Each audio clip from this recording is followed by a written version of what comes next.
Shabbat Shalom, everybody. This is Grandpa Jim. I have a short message for you that few people understand. It's a very important one because it's our future role, and the title of it is Our Incredible Prophetic Future. It's about our position that we have waiting for us in the kingdom. I'm going to start out in Exodus 19, and it will describe it to you as we go along. You will understand more.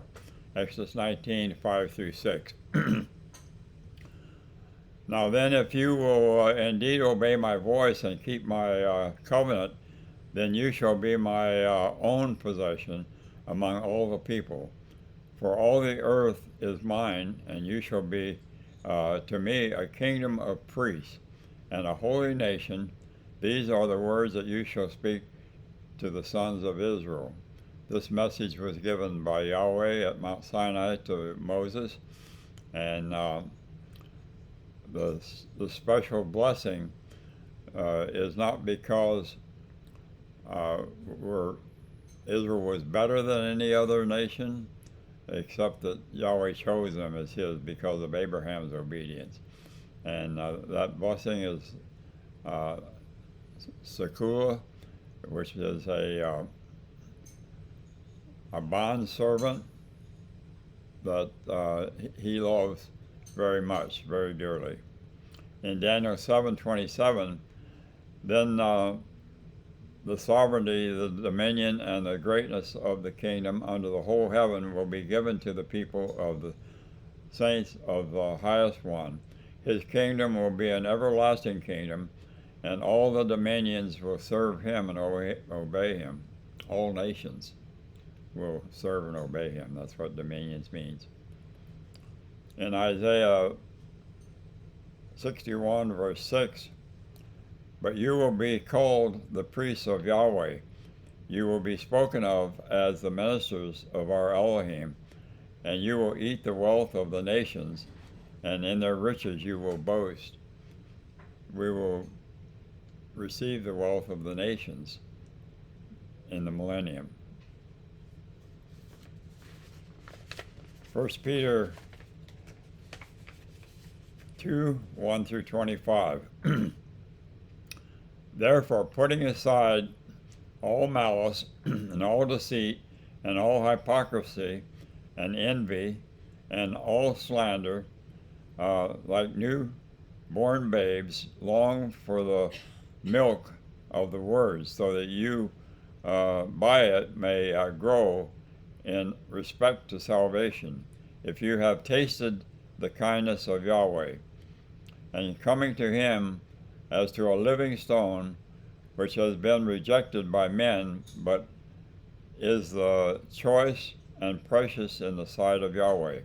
You also, as living stones, are being built up as a spiritual house for a holy priesthood, to offer up spiritual sacrifices acceptable to Yahweh through Yahshua Messiah. The Levitical priests offered up physical sacrifices to remind them that a blood debt was owed. But this is speaking of Yahshua's sacrifice, and it is once and for all.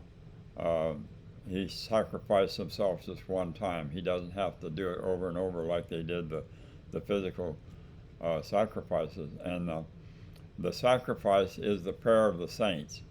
In fact, it speaks of the white robe of righteousness of the acts of the saints as qualifying you to go into the throne room to eat the wedding supper of the Lamb. In verse 6, for this is contained in the scriptures, behold, I lay in Zion a choice stone, a precious cornerstone, and he who believes in him will not be disappointed. This precious value, then, is for you who believe, but for those who disbelieve, the stone which the builders rejected has become the cornerstone. He was rejected when he was on earth, but he is sitting at the right hand of the Father now, and he's coming back to earth to rule the earth, and he's going to be the King of all kings under the Father. A stone of stumbling and a rock of offense, for they stumble because they are disobedient to the word, and to this doom they were also appointed. They rejected what he spoke, and people today reject what he taught. He taught from the Old Testament. There was no New Testament then, and people think it's done away with, but he said, as long as heaven and earth is here, his word will not disappear. But you are a chosen race, a royal priesthood, a holy nation, a people for Yahweh's own possession, so that you may proclaim the excellencies of him who has called you out of darkness into his marvelous light. For you once were not a people, but now you are the people of Elohim. You had not received mercy, but now you have received mercy. Beloved, I urge you, as aliens and strangers, to abstain from fleshly lusts, which wage war against the soul. Keep your behavior excellent among the Gentiles, among the nations, the strangers, the unbelievers, so that in the thing in which they slander you as evildoers, they may, because of your good deeds, as they observe them, glorify Yahweh in the day of visitation. Submit yourself for Yahweh's sake to every human institution, whether it's the king as in authority, or to governors, or as by him sent by him for the punishment of evildoers and the praise of those who do right. For such is the will of Yahweh, that by doing right you may silence the ignorance of foolish men. Act as free men, and do not use your freedom as covering for evil, but use it as bondslaves of Yahweh. That's what a sekula is, a bondslave. Back in ancient times, when an Israelite was sold into slavery because of owing money, uh, he served for 7 years and then he was let free. But in the meantime, his his master gave him a wife, and they had children, and so then when it came time to go free, he had the choice of staying and serving his master the rest of his life. And the master would take him to the gate of the city, and they would bore a hole in his ear for a ring, and he would be given a signet ring to do business for the master. And he was a special servant, and that's what a sekula is, one that's sold out to the master. And I'll read verse 16 again. Act as free men. Do not use your freedom as a covering for evil, but use it as bondslaves of Yahweh. Honor all people, love the brotherhood, fear Yahweh, honor the king. Servants, be submissive to your masters with all respect, not only to those who are good and gentle, but also to those who are unreasonable. This is it's a difficult walk that we are called to do. And sometimes people mistreat us, but we're not to mistreat back or fight back. In verse 19, for this finds favor if for the sake of conscience toward Yahweh, a person bears up under sorrow when suffering unjustly. When you suffer unjustly, it's credit is given you as a credit. For what credit is there if you, when you sin and are harshly treated, you endure it with patience? But if when you do what is right and suffer for it, patiently endure it, this finds favor with Yahweh. It's a difficult thing, but it's part of the walk of a believer.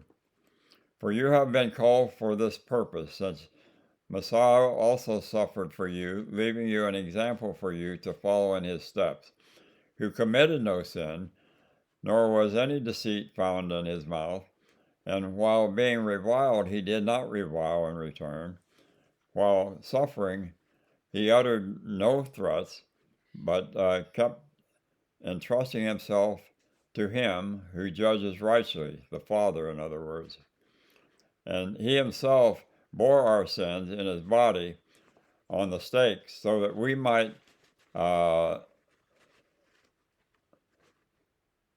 we might die to sin and live to righteousness. For by his wounds you were healed. For you were continually straying like sheep, but now you have returned to the shepherd and the guardian of your souls. That's what we're supposed to be doing. Revelation 1:6. And he has made us to be a kingdom of priests to Yahweh the Father, and to him be the glory and the dominion forever and ever. In Revelation 5:9-10, and they sang a new song, saying, Worthy are you to take the book and to break its seals, for you were slain and purchased of Yahweh with your blood men from every tribe and tongue and people and nation. You were purchased from Yahweh with your blood from men and tribe from every nation, people and nation. You have made them to be a kingdom and priests to our Elohim, and we will reign upon the earth, not in heaven, folks. We go up for the wedding supper of the Lamb after we've been changed into a new body. You can't do it without a spirit body. And we'll eat the wedding supper of the Lamb because we have the robe of the righteousness acts of the saints, because we do those acts.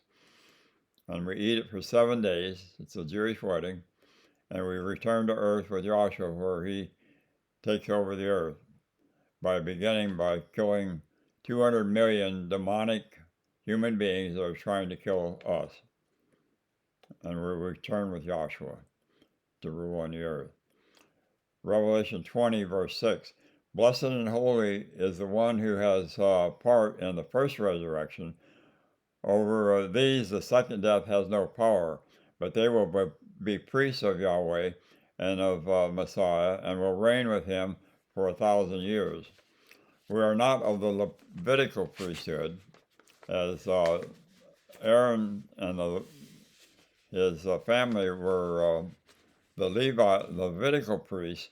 Joshua is the Melchizedek priest from Melchizedek, and we are going to be priests under him and help to restore the nations and to teach his laws during the millennium, and to give advice to the human beings that are alive to rebuild the earth that's been destroyed during the Great Tribulation. I hope you will study this over. This is our future, and it behooves us to live according to the instructions in the Torah and in the whole Bible to receive that priesthood. Yahweh bless. Till next time, Grandpa Jim signing off.